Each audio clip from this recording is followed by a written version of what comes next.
I've got an admission to make, and indeed something of an apology.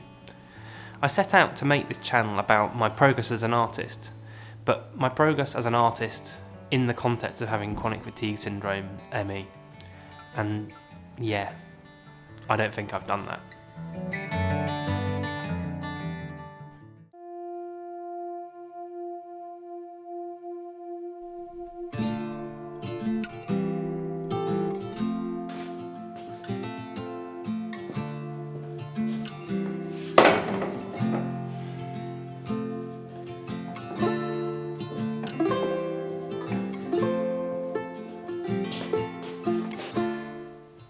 I've spoken a lot about being an artist, but I've endlessly dodged the real stuff around having this chronic illness, CFS ME, and I've been wondering why that was.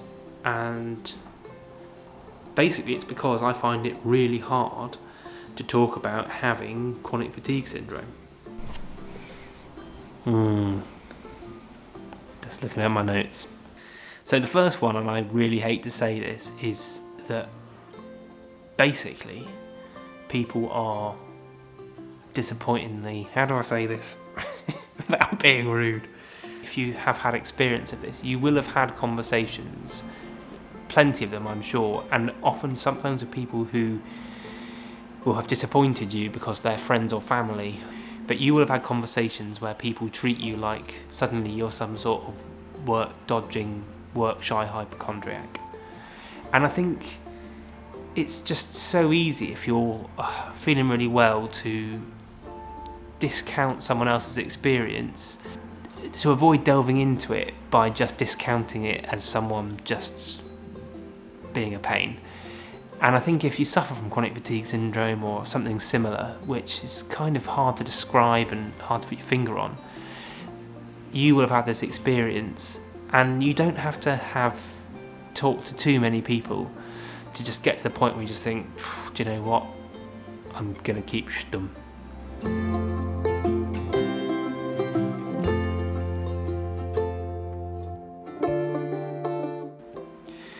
And this kind of leads me on to my second point, which is that you actually begin to censor yourself, and almost like, I think it's easy to almost gaslight yourself, because it's hard to know exactly what's going on with your body, and that you can have quite radical contrast between feeling really rotten and really well. Sometimes you can find yourself questioning yourself and your own experience and thinking like, was I really that unwell, or was it all in my head? Couldn't I have just pulled my socks up? To be honest, I think this does come in large part from the experience of being told by society that it's not really an illness and you're not really unwell, and that isn't necessarily explicitly the message, but I think that's the message you get when there is no clinical support, there's no kind of societal support to speak of, and yeah.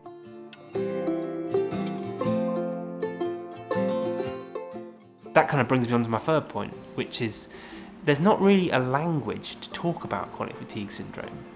And this might sound like a bit oblique and a bit academic, but I think for some challenges in your life, there is at very least words to describe it and to describe what's going on and how you're going to fight it. With chronic fatigue, I feel like there just isn't the words to describe it. And by definition, if you're struggling with an illness which leaves you with very little energy, it's a lot to ask for you to then come up with the words and the analogies to be able to tell what is going on with you, and even to yourself. And I think that this feels like a bit of an oblique thing, but actually not having the words to describe it makes being able to talk to people about it in a meaningful way that isn't just very, I don't want to say victimising, but very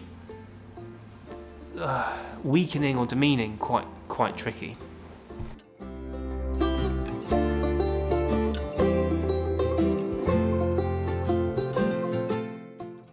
I think there's also a self-consciousness to talking about illness generally, and I think this is for a load of reasons. I mean, one of the ones is I've not quite worked out how to talk about chronic fatigue syndrome without feeling like I'm just kind of grumbling, and I don't want to be a grumbly person. I want to be a happy, upbeat person, and sometimes that is about focusing on the positives, but I think the problem with that if you have a chronic illness is that things aren't always positive, and it is an ongoing challenge, and so it's how to talk about that without feeling moany or grumbly or like you're a downer.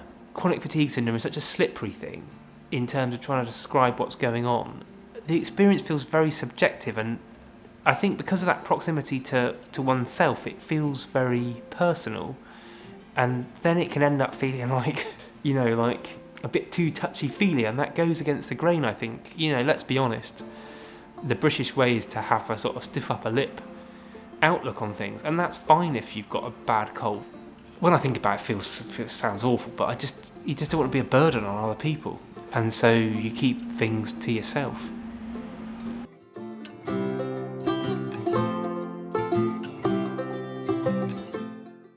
So my next reason why I think personally I find it so hard to talk about chronic fatigue syndrome is that I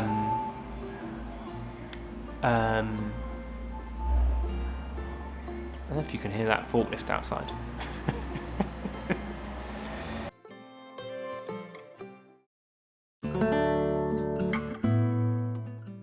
I think the next reason that I find it hard to talk about this is about the tension between being ill and being well. And I think that this is relevant in two ways. The first is that quite often I feel like I'm not a good advocate or representative of this particular illness because I worry like I'm not ill enough. And I know this sounds daft, but I feel like I'm not a good representative of it because I'm aware that there are people who struggle with it much worse, and that there's a wide spectrum of experience, and at the acute end, it's like what I'm dealing with is a walk in the park, and so I feel like I don't have a legitimate voice. And in turn, the better I feel, the harder I find it to be an advocate or talk about this, because I feel like that problem becomes more acute. And on the double side of that, like also to like not let myself off the hook, the better I feel, the less I want to talk about it, because it's like, I suppose when I'm feeling good, I feel like, I don't want to talk about chronic fatigue syndrome. I'm done with that for now, and I don't want to dwell on it. And I think there's something interesting there bound up about like your identity, and I don't want my identity to be having chronic fatigue syndrome. I don't want to be like, oh, it's that chronic fatigue syndrome guy, he's always banging on about that. And so I suppose like as I feel better, I just want to put my attention elsewhere. I'm sure this is a common experience that when you're feeling well, you feel like you're going to get outed as a sort of chronic fatigue fraud, which is really strange sort of self-policing because sometimes you're unwell, you always have to be unwell, but I can't get my head around that.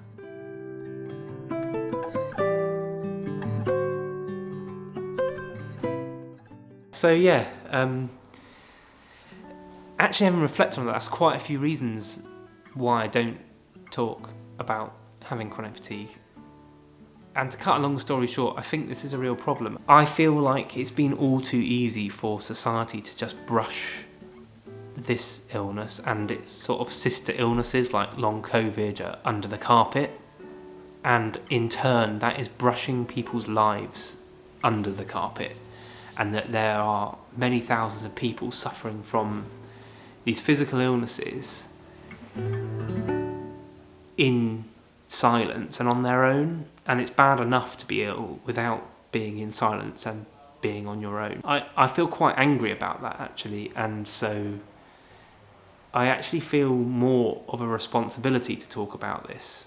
Maybe part of my response to the illness is to try and normalise talking about it a bit more, because I feel my experience of this is that there was a real, and there is to some extent, a real poverty of hope around chronic fatigue syndrome, because there is no cure, there is inadequate clinical response, there's inadequate financial support, and it feels very much to me like it can feel like a life sentence. And so I want to talk about it because I felt very isolated and alone from having chronic fatigue. There will be other people who feel that, and if just another person watches this video,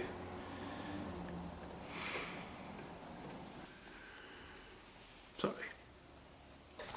I'm not supposed to go down this line. If just another person watched this video and it afforded a bit of solidarity, that would be a really good thing. I suppose I have really high hopes for having better health, and that being an achievable possibility. And so originally when I thought about it, I thought, well, because I'd really like to be able to chronicle my experience to the point where I have really, I've recovered. Because I do believe it's possible. And then that could be like something that would give other people solace. But the more I've thought about that, I always think that's problematic, because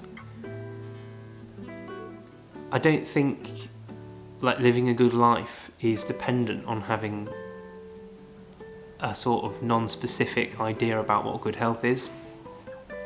And I think when you're not feeling very well, it's a bit like if you're struggling for money, or if you're struggling in a relationship, you always think that everyone's weller or richer or in a better relationship than you are, but actually everybody is likely to have at least one of those things where they're not feeling they're doing 100%. And actually, I strongly believe that it's possible to have a fulfilling and rewarding life despite having a chronic illness. And again, I know it's a spectrum. One of the things which I think I've learned and come to terms with much more over the last few years is that we can find ways of living a really rich life despite our limitations. And I suppose that's kind of also what I'm interested in with speaking out more about chronic fatigue syndrome and ME, is because whether or not I get better, whatever that might be, I feel confident that I can have a rich and interesting and love-filled life despite it. And that's what I intend to do, basically.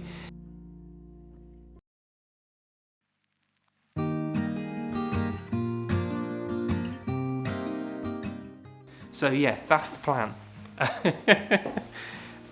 From now on, I'm going to be a lot less embarrassed and a lot less apologetic and a lot less cowardly, I suppose, about talking about this. And you might be watching this thinking, oh, I've been watching this guy for the painting.